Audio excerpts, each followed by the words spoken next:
Welcome to another episode of the cutthroat world of Shark Tank, where aspiring entrepreneurs step into the tank with their dreams on the line and a panel of ruthless business tycoons waiting to tear them apart.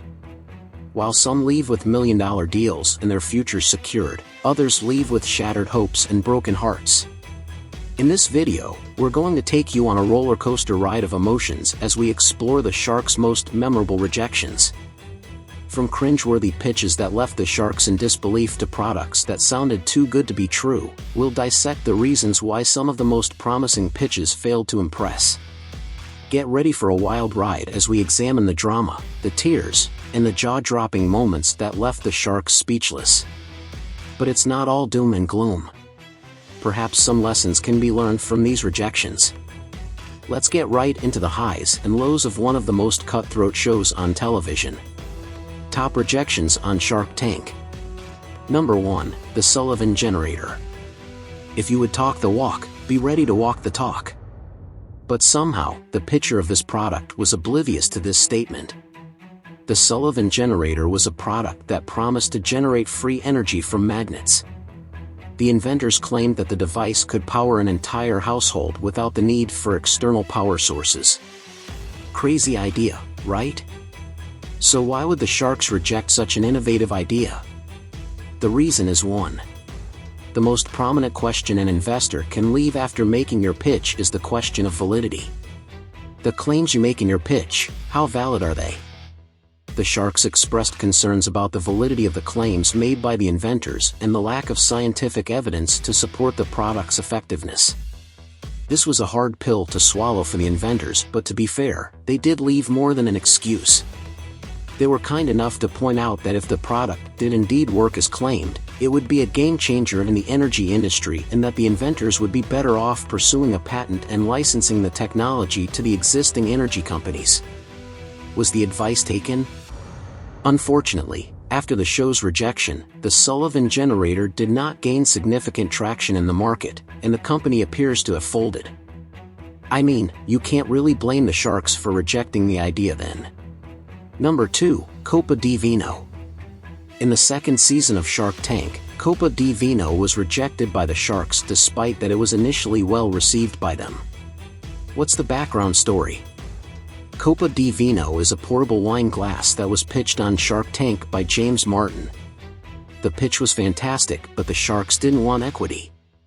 They wanted Martin to sell the company outrightly to them. Instead, Martin bargained and offered a licensing deal, but the Sharks wanted nothing to do with that. Why didn't the Sharks invest as they do in most businesses? Why ask to buy him out?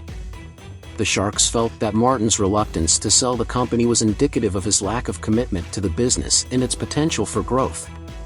Additionally, they were concerned that Martin's licensing proposal would limit their ability to make a significant return on their investment. In a way, they were wrong. Very wrong. Despite the rejection from the Sharks, Copa Divino went on to achieve success in the market. Martin continued to operate the business independently and grew it into a multi-million-dollar company, selling over 38 million cups of wine by 2020. In retrospect, maybe the Sharks did see how big the company could become. Maybe that was why they offered Martin a buyout. This rejection is memorable because Martin was sure of what he wanted and wasn't afraid to give it to the Sharks. Number 3, Qubits.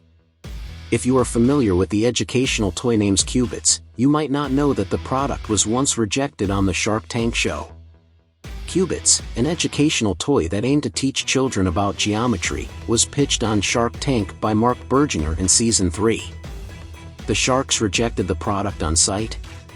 Harsh, but they did. Their reason was that they were worried about the market potential of the product and the lack of scalability.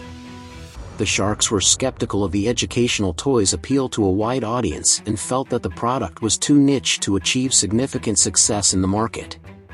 They were quick to express the concern they had about the limited shelf life of the product and the difficulty of scaling up production to meet demand. Maybe they were wrong, maybe they were right. The rejection of Qubits showed how important it is for entrepreneurs to be prepared to pivot and adapt their business strategy if they encounter obstacles or are unable to generate sufficient interest in their product. The best belief is that Qubits learned the hard way from Rejection and upscaled its performance. The product continued to gain popularity in the education and toy markets. The company has gone as far as growing its product line and becoming a popular choice for parents and educators looking to incorporate STEM concepts into children's play. Number 4. Iconic Ear. Coming on the stage of Shark Tank in Season 1 was Darren Johnson with Iconic Ear, a custom-fit Bluetooth earpiece that aimed to enhance the user's listening experience. Darren requested $1 million for a stake of 15% in the company, but the Sharks rejected the product, expressing concerns about its market potential and competition. The Sharks were skeptical of the product's potential for widespread appeal and felt that it faced significant competition from established players in the Bluetooth earpiece market. The Sharks quickly learned that the idea was a surgery-based concept to prevent Bluetooth devices from falling off the ear. "We want to ask Darren, if your Bluetooth falls from your ear, why don't you just pick it up and wear it back? Why would I want surgery to keep my Bluetooth device fitted?" Even with the rejection from the Sharks, Iconic Ear continued to develop and market its custom-fit earpiece. However, the company didn't pick up from being just an idea.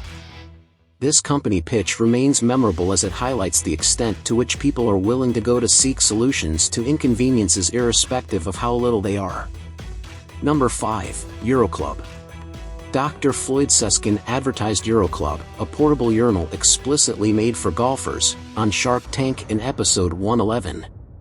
He came onto the show looking for just $25,000 in exchange for a 51% stake in his product. But the Sharks wouldn't budge. Maybe it was because he asked for so little compared to what he was to give. Or it could be that the idea wasn't just IT for them.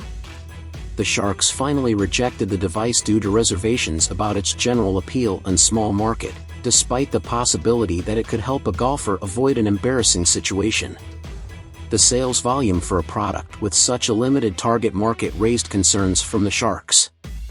They were also worried that the product might be the subject of unfavorable press or controversy.